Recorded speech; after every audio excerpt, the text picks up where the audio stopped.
Welcome to another episode of My Cool Friends. We go live every Friday at 8:30 p.m. Eastern Standard Time. I know, it's backwards. It's really loopy. If you are joining us for the first time, first of all, hello. How are you doing? It's good to see you here. We have punch and cookies on the way in. You can find all of our previous episodes down there at the links below over on our YouTube channel and soon to be on iTunes as well, just as soon as our Lord and Saviors up in the big sky known as iTunes can approve the paperwork and, give us a nice little sticker that says I voted. But for now, ladies and gentlemen, our guest did not know I was going to say any of that, and she was just like, "What is going on here? I didn't get any punch and cookies." Where is my punch and cookies? I know. I'm over here drinking water out of Panera cup. Well, you'll have to talk to the intern known as Pikachu. Like you will need to go get her punch and cookies. Go through the ether that is the webcam and get her punch and cookies. Ladies and gentlemen, they're like, "What? Who is this mystery guest?" You may have seen her through her business. You may have seen her through previous episodes. Because, ladies and gentlemen, we have had her on this show before. And must I say, watching her transform, not only as a business, but as a person through her journey has been just a stupendous honor. It's one thing to meet a person and hear about a person after they have achieved stupendous success, but I have had the pleasure of watching Carrie grow, not just as a personal friend, but as getting to interview her on the show. So, ladies and gentlemen, please help me welcome with homemade sound effects, Miss Carrie Thomas-Omaur.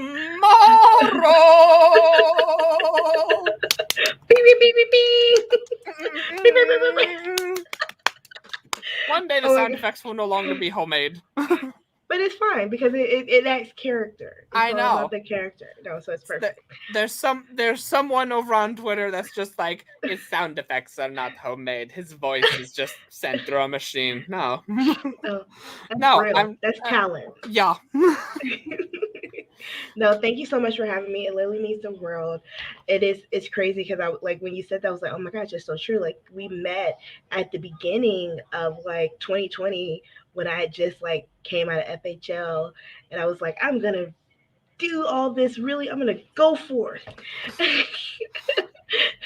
And then the world, someone poured a gas can on the world and then set it on fire. They're going to change the world. COVID. Oh, okay, let's figure this out again. Okay. I'm just going to go back into my hole. So, that being said, Miss Carrie, that when I first met you, and even to this day now, you became the branding expert. And, I've, both as a business-oriented person and as a nerd who likes to watch many live streams and produce many live streams, I must ask you, what exactly is branding? Because I feel like it's a word that gets tossed around so much to where I look at some people and I say, these words, I don't think they mean what you say they mean. Oh my gosh. Yeah, no, it's funny. A lot of people ask me this question so much. They're like, Carrie, what is branding? Because it seems like everybody has their own feeling about it. Right. And that's really what it is. So branding is somebody's gut feeling about your offer, your service, or even you. So if you think about the idea of someone's or somebody, that means a human. That means somebody, a person who is made up of all the choice experiences and life things that happen in their life, has a gut feeling about who you are. So that means that your brand is going to be unique. It's going to be special. It's going to be ever changing. but it's a feeling. Right. So what you want to do is like when you create your brand, you want to think about like what is the brand voice that I want to have, what emotions do I want to create, what feelings do I want people to have, and then you want to try to like kind of bring all that together and magnetize people to you so their gut feelings match your brand voice. Yeah. That's an excellent description. I want to follow that up with a follow-up question. So like your brand is like, oh hey, like people's inkling of like how they feel about like your business or you or like about your products. So Mhm. how can, I guess the follow-up question of that is, how can we then control our own brand? How can we control how people feel about our products and services? Does that make sense? Oh my gosh, I feel like that is like I was hoping you were going Pikachu. Great job, you got that from your intern. I know. I write all these. What do you mean? Silence. But yeah, so I always say it always starts with your, I always say everything that you do in business should be with intention. So what that means is when you start your business, you want to ask yourself two main questions. What is the true impact that I want to have? And who are the people that I truly want to serve? So when Mm-hmm. you ask those two questions, it's not about who are they as their demographics, but who are they as people? Like what are their underlying thinking that they have in their everyday aspects. And the easiest way to do that is by determining what their brand archetypes are and creating a primary and secondary brand archetype that actually feeds into the emotional and innate needs that they have as people. So you're connecting with them at a subconscious level, which is what is going to create those connection points that your brand becomes their thought process and their gut feeling because you connect on a subconscious connection point. Right, and I want to make sure like we're using good definitions and we're not throwing in like big $5 words. Uh, I think that was like a 15 maybe. so we like I the question at hand was like, oh, how do we control how people feel about our brands? Yeah. And your response was like, oh hey, like going in with intention about like what the person is, like who the person is, and like Yeah, what's how. the true impact you want to make? So that's the first part. You always want to think because a lot of times when you ask that question, you say, okay, what's the true impact I want to make? So for me, it was I wanted to inspire and educate people to believe in possibilities. And the people that I wanted to serve, it was like I want to serve people who don't feel like they fit into the box of what everybody else wants to do. So Okay. then what I did is I took those two conversations and I said, how can I use my brand archetypes, which are all about core innate core feelings, which is like primal instincts. What are those primal instincts trigger points that I can use in terms of brand archetypes to make sure those feelings and emotions are resonate with the people I'm trying to talk to? And brand archetypes, that's what I want to ask about, because I always think about like the person that I'm trying to reach as Yeah. personality types. And you know what, dice it up however you want, ladies and gentlemen. It's like, oh, like I'm like there's 10,000 different personal, like my disc assessment says this, like I'm XYZQ dash whatever this, like I think of different personality types. Is that essentially like the same thing, or is there like an added layer, or is Yeah, that so it's an added layer. So brand archetypes actually came from Carl Jung and also a little bit with Maslow hierarchy of needs. So if you remember what Maslow hierarchy of needs, they said that you had 12 core needs and desires that you actually needed to be able to live life. And those core needs are actually are parallel to the brand archetypes needs. And okay? that's why they're primal instincts. They're nothing that is taught. It's something that you truly feel inside. So for me, I'm a person that in every aspect of my life, I'm always looking for the new thing, the new experience, the new change, the new products, because that excites me. So at a primary level, my brand archetype is a creator brand. Now the really cool part about this is when you we have a thing that we say you have a primary brand archetype and a secondary brand archetype. Your primary brand archetype is normally going to be you about 2 to 3 years ago because that's normally your client. So your brand archetypes are normally going to be the same as your client and you. That primary is going to be the same. So our primary brand archetype is a creator brand. because everything that we do in our business is always to do more, create new experiences, try new things, create, like we always say, we're completely different from other people because Right. we don't want to put ourselves in a box. We believe in not conforming to the standards of what other people say. But if you remember when I talked about the impact that I wanted to make, it was the idea that you don't have to conform. You can be somebody else. You can truly step into your own purpose. So that's why those two questions are so powerful. And then the second one is to inspire people to see the possibilities. That's why my secondary is the magician brand, because the magician is all about creating shifts and changes in people in magical and like undeniable ways. So we help people really step into themselves, and they're like, oh my gosh, Carrie, I didn't realize, like, I feel like a completely different person. We only worked together for 2 months.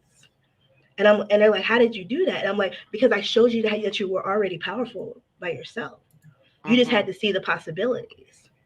So if you go back to my first those two questions I said, what is the true impact you want to make, and who are the people that you truly want to serve?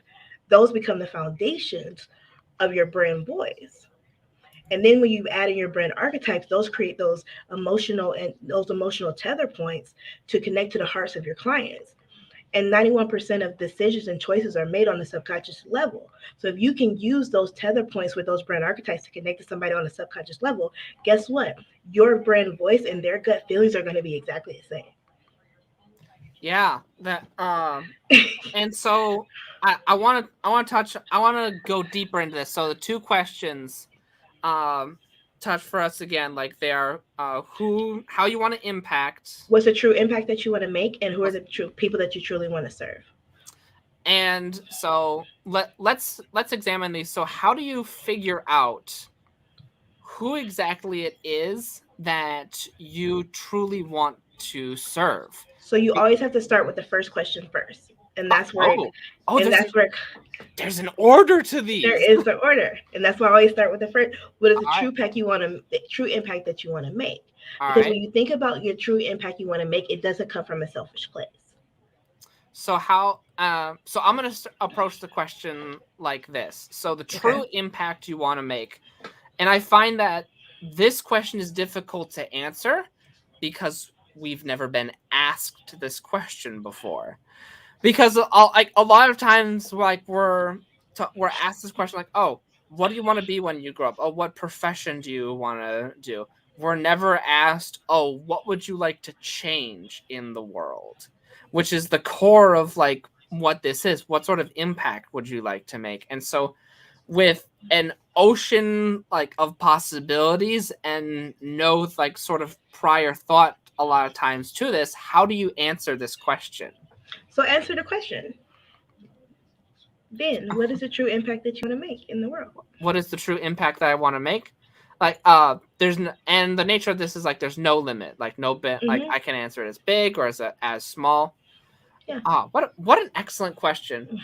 I and we're at see, this is the problem with Ben, is that I always overanalyze things.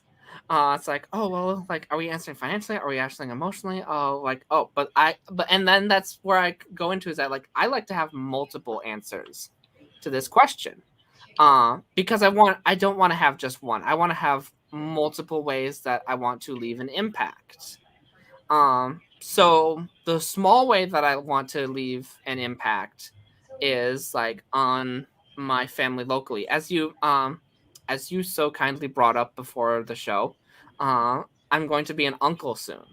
And so I want to have an impact on my family locally to show them that there's more ways to create wealth than just spending your time.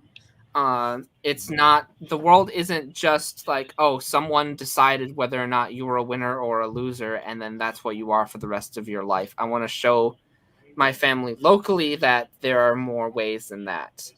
Okay. And on a grand scale, I would like to make a difference in the way that people view homelessness in the United States.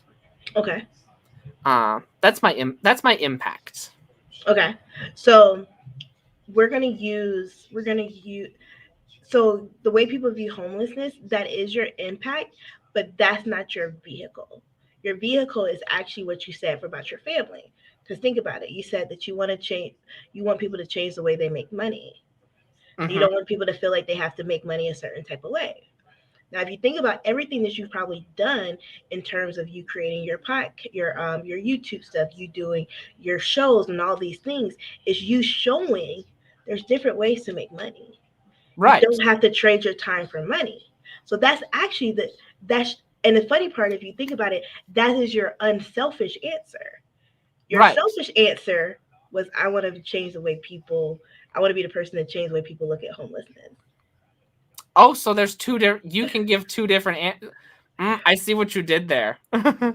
And that's what I always tell people, it's your true impact is always going to be your unselfish answer. Okay. So your unselfish answer was I want people to know that they don't have to use one way to make money. There's multiple ways to make money, and they don't have to trade their time for money.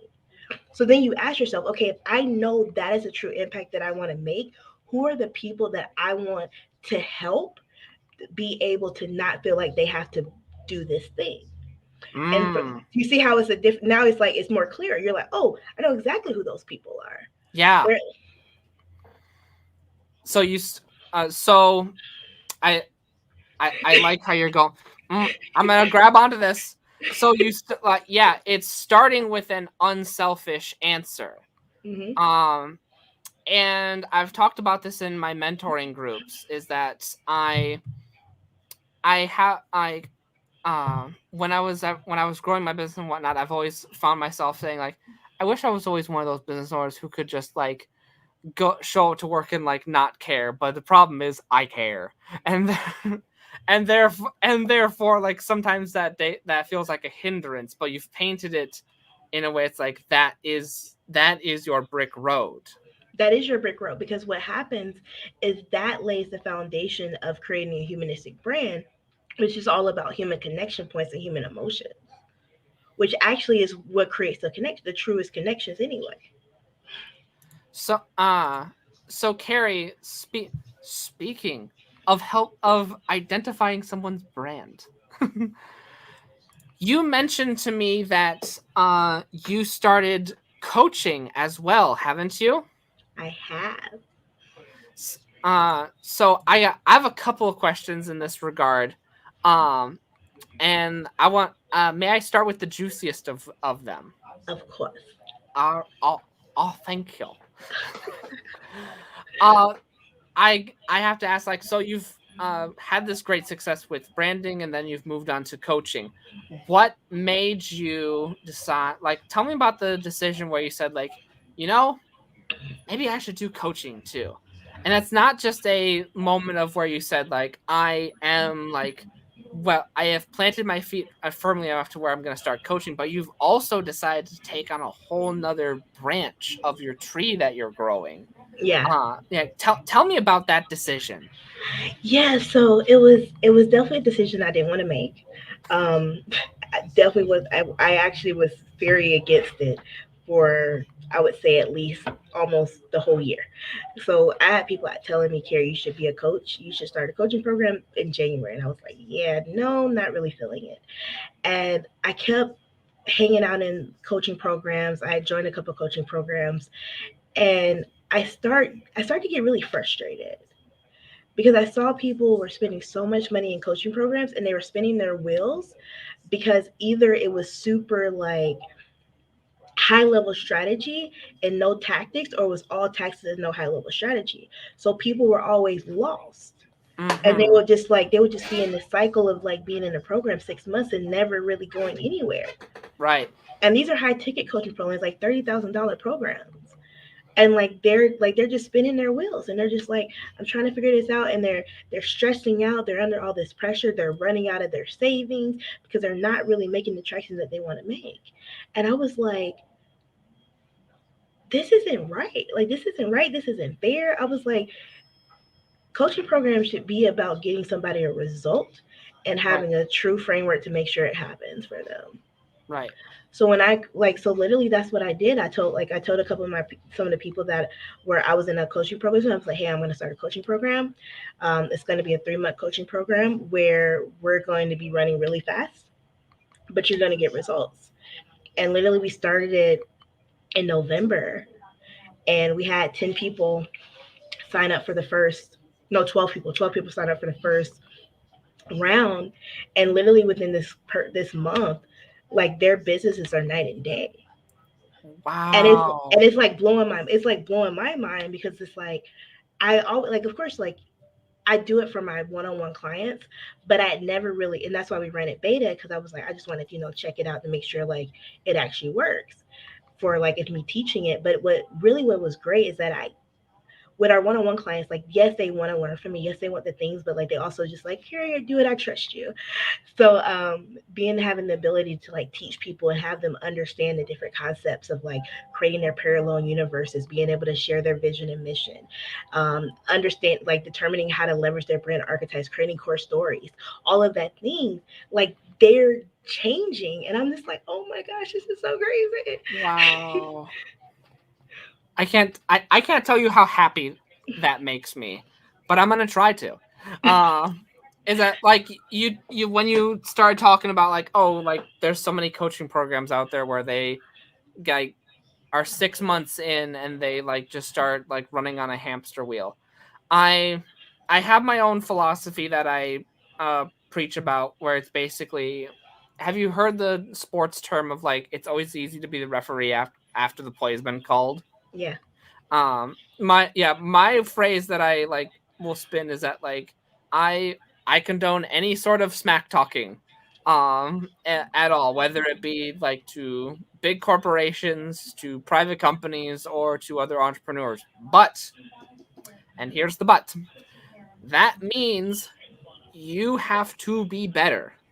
That means you, as an individual, need to be the one to step up and be better. If you're like it's easy to be the dude on Twitter saying, "Oh, so and so company like made a horrible decision." It's hard to be the guy behind the decision desk who like needs to correlate all these different graphs and make sure that all the gears are working, but you're the guy who's criticizing that one gear wasn't flowing when 7 others were flowing just fine. exactly. So be better basically means like when you say like, oh hey, why are all these coaching programs like not doing their like why aren't these coaching programs getting this result? It's easy for me as a dude that's literally on YouTube right now to sit like, and I can tell you there's a lot of people on YouTube that do this.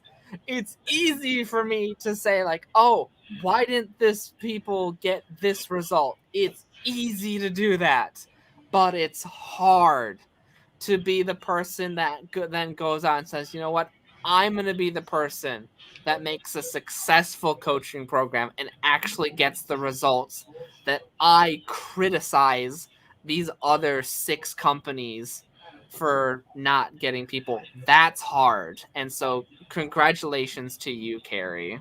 Yeah, no, like we had a call on Wednesday, and I was telling them, because I was just like seeing how like they were just thinking about things differently, and how they were just doing things differently.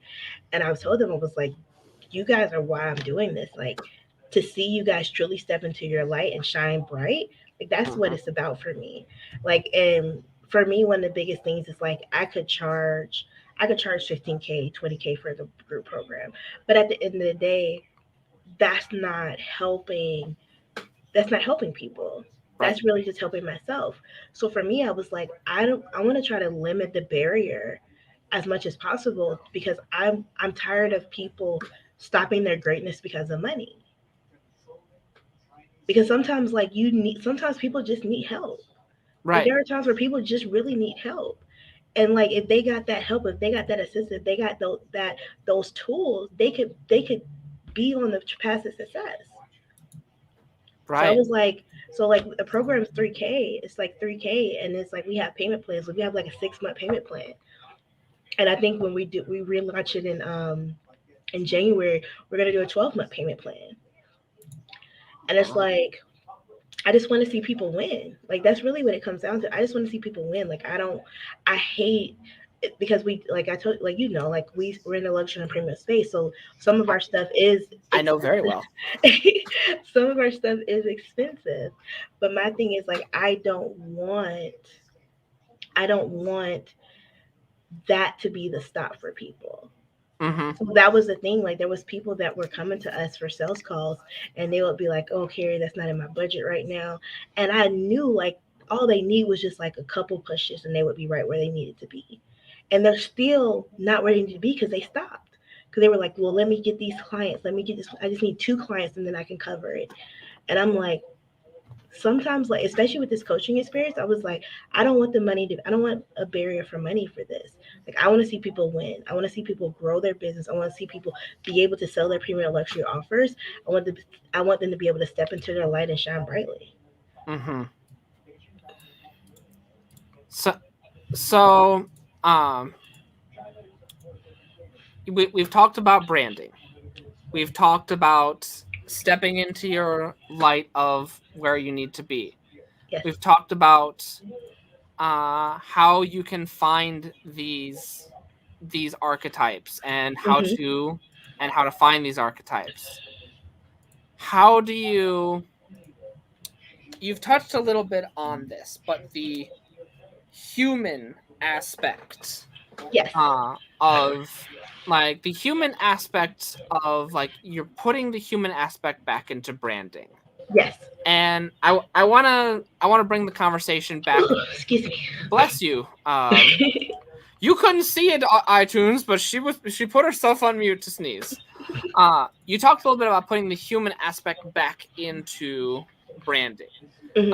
And I'd like to circle back around that because it seemed like you phrased it in such a simple way and went over it so quickly for something that a lot of companies seem to not do. So, could you tell us more about putting how you put the human back into branding? Yeah, so the way to put the human back into branding is to really build your brand based off human connections and human emotions. Because at the end of the day, especially after COVID, people are looking for connections with people.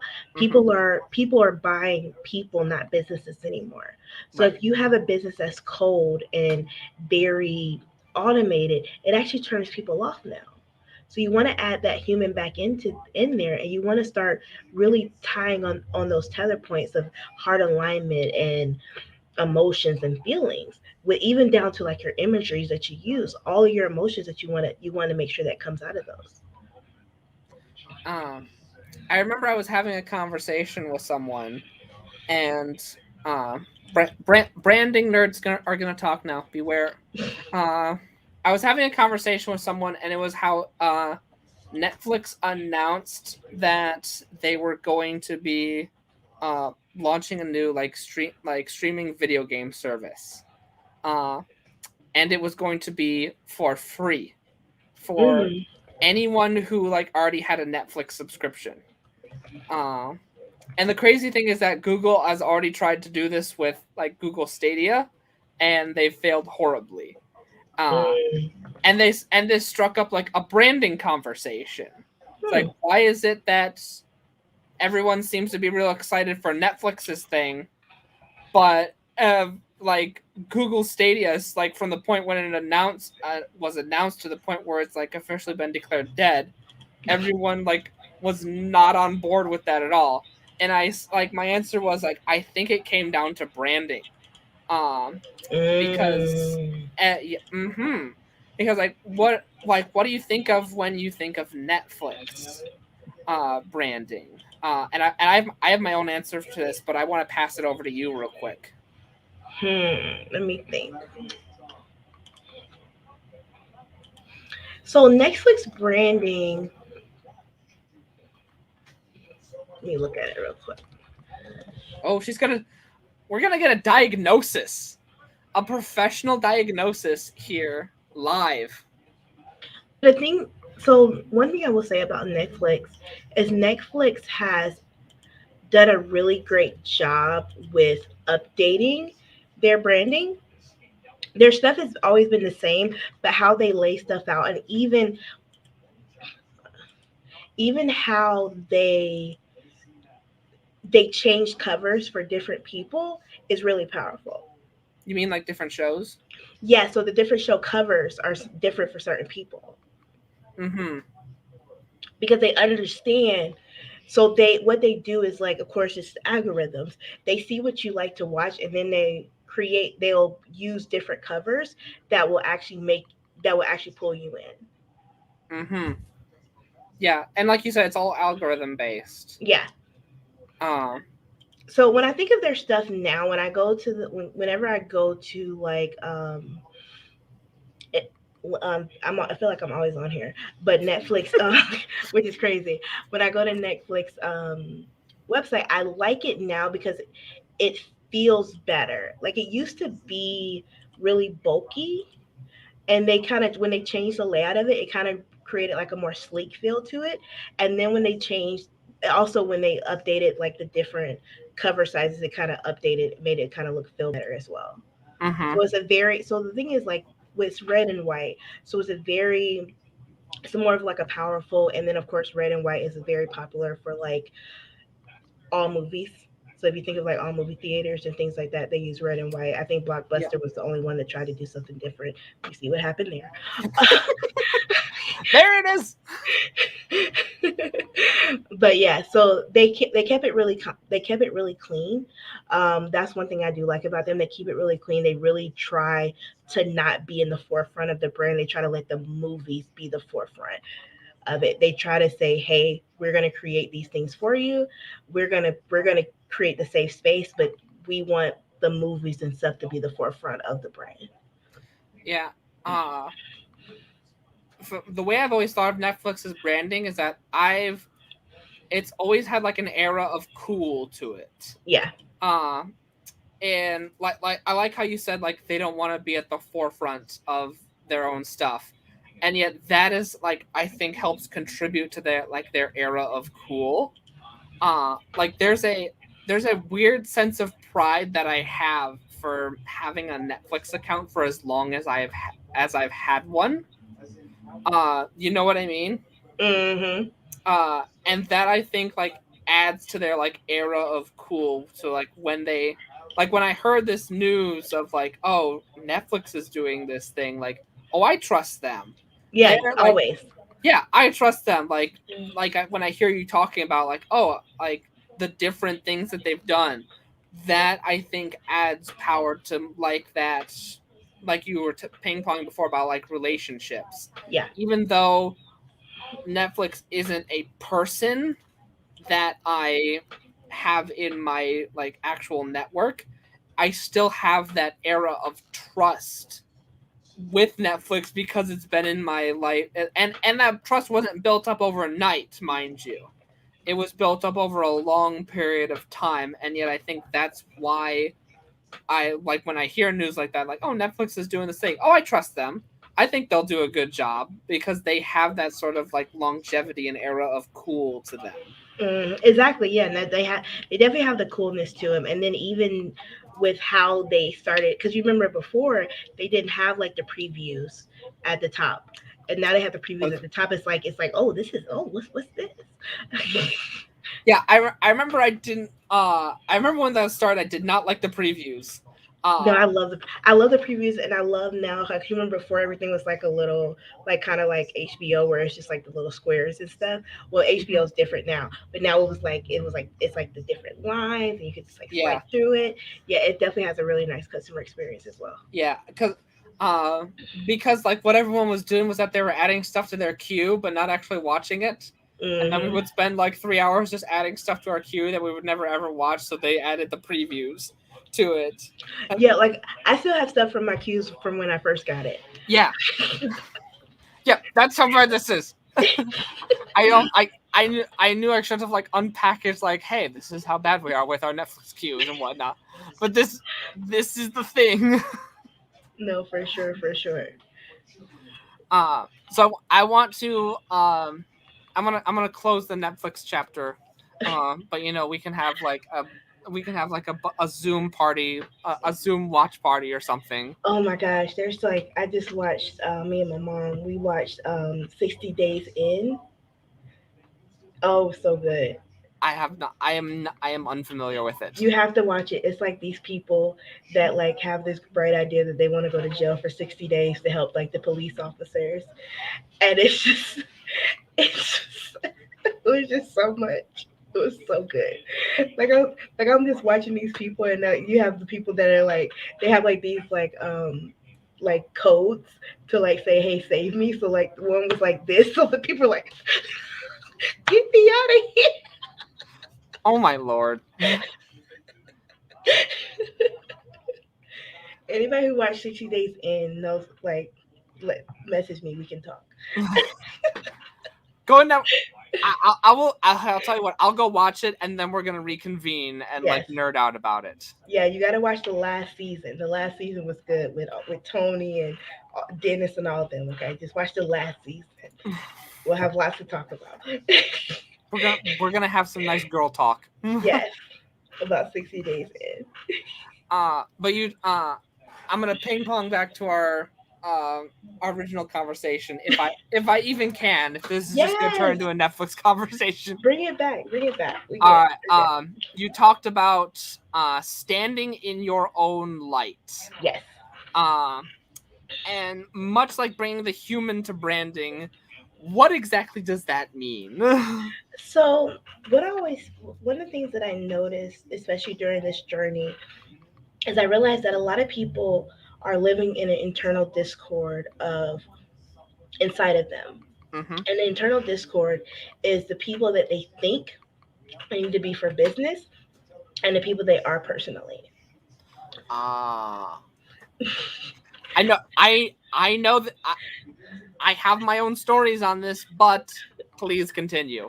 Yeah. So what ends up happening is because of this internal discord, you what ends up happening is people will start self sabotaging themselves subconsciously because internally they're not in a their inner self is not in alignment, and they keep trying to figure out why they can never go to the next level, why they can never play full out. Mm-hmm. And the main reason why they can never play full out is because they have been stopping themselves from truly being the people that they are. So even for me, I remember when I came into the entrepreneurial world, people were telling me all the things that I needed to do to have a successful business. You need to go live every day. You need to be commenting on these people's pages. You need to be posting this. You need to be doing that. You need to do all of these things. And I'll be honest, I did it. I did it all, and I hated it. And I hated every single day of my life. I hated every bit of it. And I remember I used to be up at like 6 o'clock on Facebook, like priming my feed so I can do a post. And I'm like, why would I do that? I was like, I wouldn't even do that in my normal life. So why would I do that online in my business? So what I had to realize is I'm like, Carrie, you're in an internal discord with yourself because you're trying to be somebody else because that's what somebody told you. That's what happens when you're in business. But in all actuality, I'm Carrie every 24 hours a day. Mm-hmm. And the moment that I truly stepped into that, things became so much simpler and we became more successful. Mm-hmm. Like literally to the point, like I remember there was a moment when I was like, I'm not posting. I don't want to post. I don't even talk to my friends every day. So why would I talk to people on social media every day? Yeah. Like why would I even do that to myself? I was like, if I want to go live, I'll go live. If I don't, I don't. But when I go live, it's way more powerful now. It's way more stronger. Our engagement from the people that come on our stuff is bigger. Like there's times we post stuff and we have like over 150 likes. But when I was trying to post every day and go live every day, guess what? We had like 3, 4 because it wasn't real. Mm-hmm. I was putting a mask on and I wasn't truly stepping into my own light because I had this inner discord. So the moment that I got rid of that discord, I said, hey, Carrie, you're just going to be who you're going to be and they're going to like it or they're not. I became aligned again.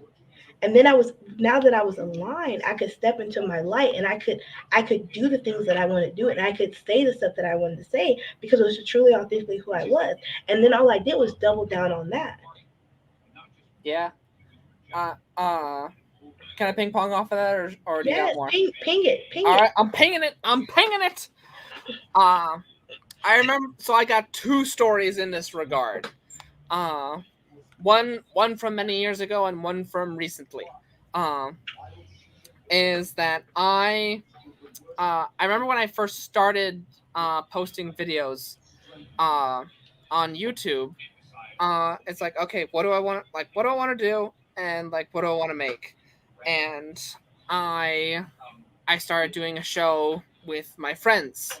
I started doing that show primarily because like, oh, other people are doing shows, like, so therefore like I gotta do a show. And even one of my friends, I noticed him doing exactly what you were describing, where it's like, oh, I need to put on this personality because that's what everyone else does. And I immediately said, like, stop it, stop it, stop it. We're not doing this. um, and like, spoiler alert, that show did not last too long. It didn't last too long for the exact reasons that we're talking about, because we weren't being our authentic selves. And we can't, like, if you're stepping into like either a business, an on-camera personality, what have you, TikTok for 5 seconds every single day, and you're not being you, you're just stepping into the sleeve of something else that's not you. It's draining. It It is is.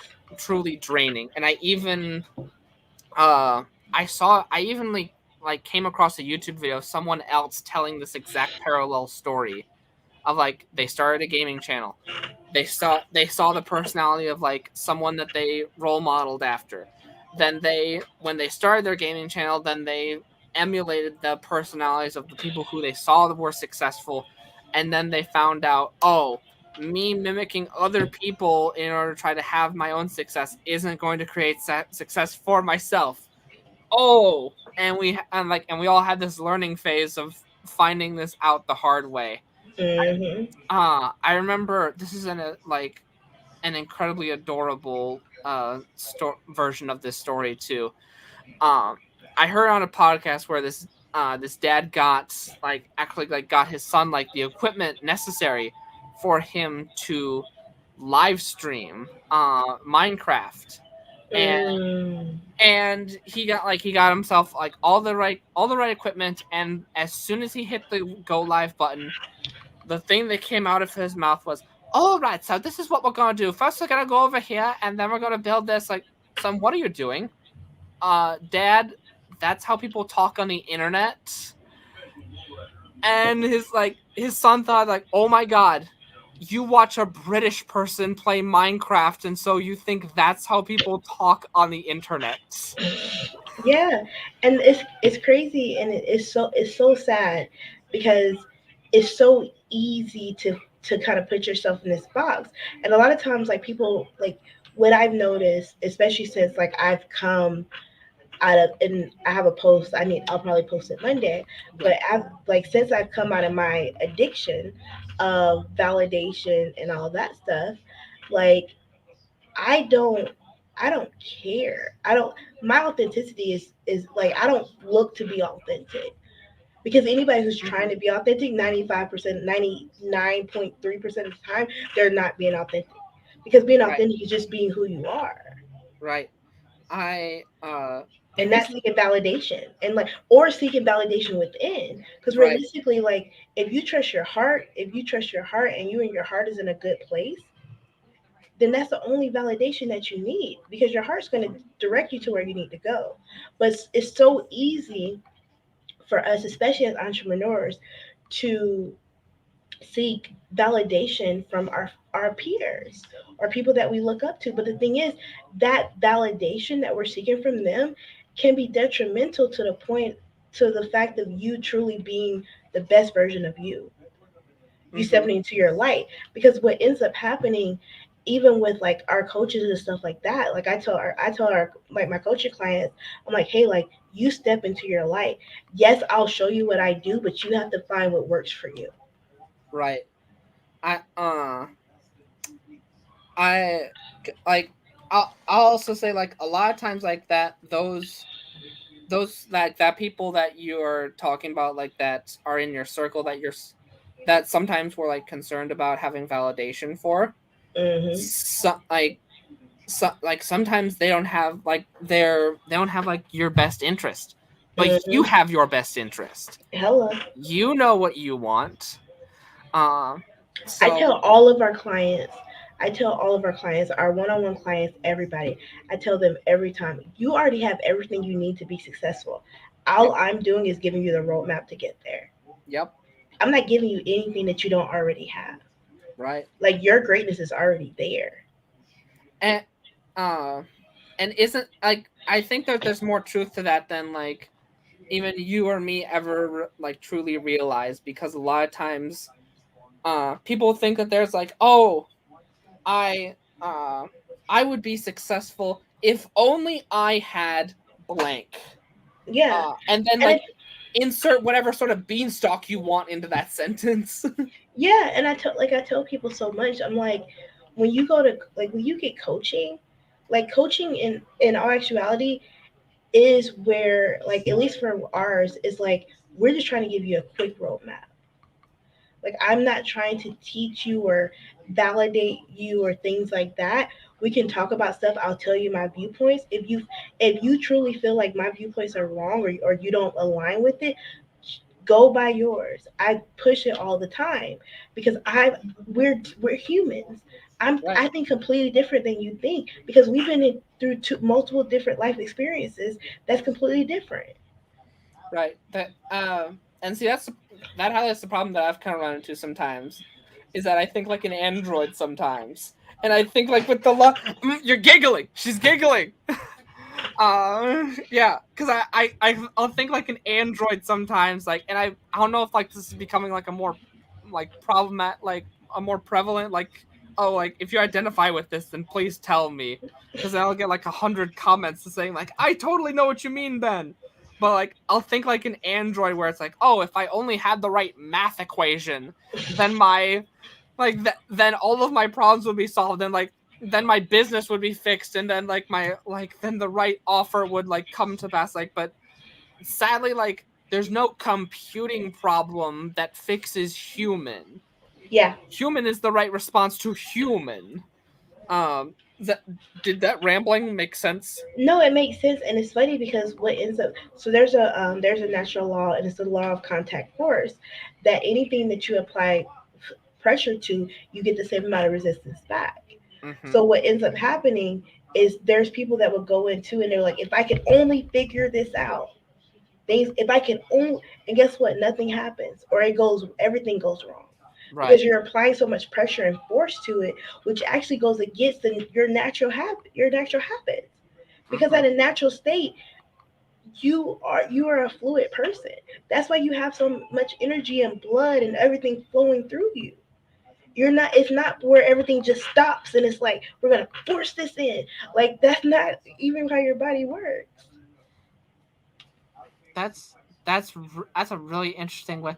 What's that law? I need to dwell. I need to dwell some thought on this. What was that law again? The law of contact force. The law of contact force, and it works is that you're like you're an energy flowing. Yeah, so any force is the idea is that any force that you put at something is the same amount of resistance that you get back. So the thing is that we tell people is that you don't force things, allow fluidity and natural things to happen because because it's how everything else is created. Like no, like think about weeds. Like we don't plant weeds, but guess what? They grow everywhere and they do whatever they want to do, and they're living beautifully. Yeah, and that's I mean, like that's how erosion is made too. Like the Mhm. water molds the land. Exactly. It's not a pressure point of like we're gonna make this happen. Because guess what? Think about a volcano. That's pressure, and what happens? It destroys everything. Well, wait. yeah, that I often talk about, like, oh, because we have so much at our disposal nowadays, we live with a mindset of instant gratification, where we're used to having things right away. Yep. Whether it be like I could summon a pizza right now to my house, as long as as long as you have the right amount of money, you can summon a lot of things to your house instantly. Um, Hmm. but for so many like more things in life, you just can't summon them without like actually like putting forth time and work and whatnot. And a lot And of times, the reason why you can't summon it is because you're not in the mental space, or you have to have the mental capacity to be able to handle it. right, that and you gotta refresh my memory so I can like properly like segue and give like some good examples. How did we come on this topic? I don't remember. Okay, then in that case, like I want to give a good story on this. Okay. Uh, because this is always like one of my like favorite stories to tell. Uh, it's like we're talking about like, oh, you might not be in the right, like how does mindset work? How does this mindset work? Is all woo woo stuff. Maybe you're not in the right mental headspace and whatnot. By the way, I'm not rustling any sort of papers. Like Carrie's in an office, like hotel room right now, and I think there's a dog running around or whatnot. So please excuse the like background noise or whatever. Sorry, guys. But anyway, my story is that I was working a part-time job, and one of my coworkers thought that the place was haunted. Hmm. Uh, they thought that it was haunted by a ghost, and this place I was working at the time was a yogurt shop. Hmm. And I asked my coworker, like, why do you think the place is haunted? And she said, if any place was haunted, this place would be haunted. I looked at them and I said, is it because the pipes make funny noises? It's like, yes. Like, do you think that it is because the pipes make noises all the time?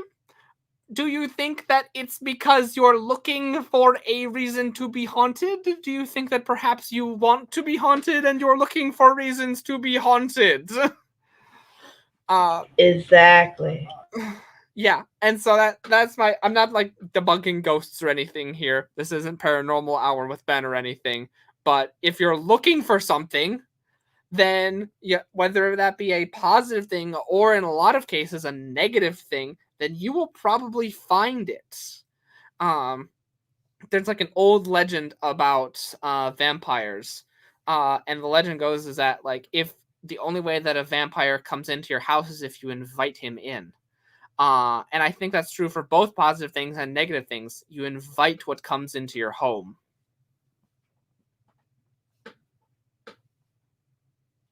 Trying to unmute. I was Yeah. like, where's the Where did the mute button go? unmute? But no, exactly. Like you invite it all. Like everything Mhm. is an invitation in, and that's why. Because on the subconscious level, I always say, your subconscious is a yes man. So when you invite negative thoughts or negative thinking, your subconscious is like, yes, let's go for it. But if you invite positivity and you have positive thoughts and positive thinking, you're gonna get that back. Right. Miss Carrie, I Yes. understand.